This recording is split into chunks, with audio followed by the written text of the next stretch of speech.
पवारांच्या बीड दौऱ्याला सुरुवात झालेली आहे। कंकालेश्वराच्या दर्शनानं सुनेत्रा पवारांनी बीड दौरा सुरू केलाय। धनंजय मुंडे, विजयसिंग पंडित यांच्यासह अनेक नेते या दौऱ्यात सहभागी आहेत। सुरू होणाऱ्या विविध विकास कामांची सुनेत्रा पवारांकडून पाहणी होतीये।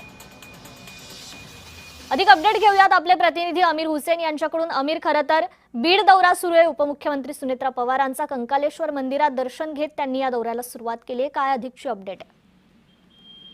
नक्कीच आपण बघितलं तर आज सकाळी 7 वाजल्यापासूनच सुनेत्रा पवार हे बीडचे पालकमंत्री आहेत। सकाळी 7 पासूनच दौरा सुरू केलेला आहे। सकाळी 7 वाजता पहिला ते बीडच्या सरकारी दवाखान्यात पाहणी केली। त्यानंतर बीडच्या कंकालेश्वर मंदिर तिथं स्वर्गीय अजित पवारांनी निधी दिली होती, त्या ठिकाणी ते निधीचं उद्घाटन त्या ठिकाणी करण्यात आलेलं आहे। आणि विशेष म्हणजे आज त्या ठिकाणी सुनेत्रा पवारांनी पूजा सुद्धा करण्यात आली, त्या ठिकाणी पाहणी केली।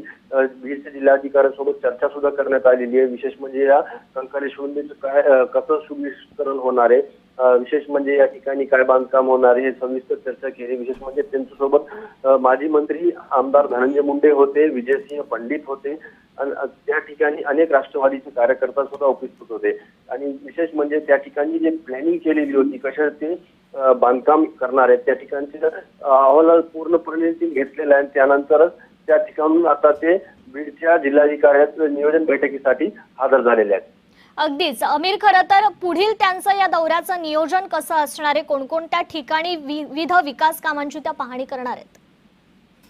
आपण जर बघितलं तर आता नियोजन समितीची जिल्हाधिकारी बैठक होणार आहे। या बैठकीनंतर एक पत्रकार परिषद होणार आहे।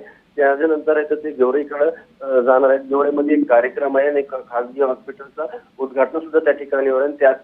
त्यानंतर ते नगरकडे रवाना होणार आहे। 3:30च्या दरम्यान सुनेत्रा पवार हे नगरकडे रवाना होणार आहेत।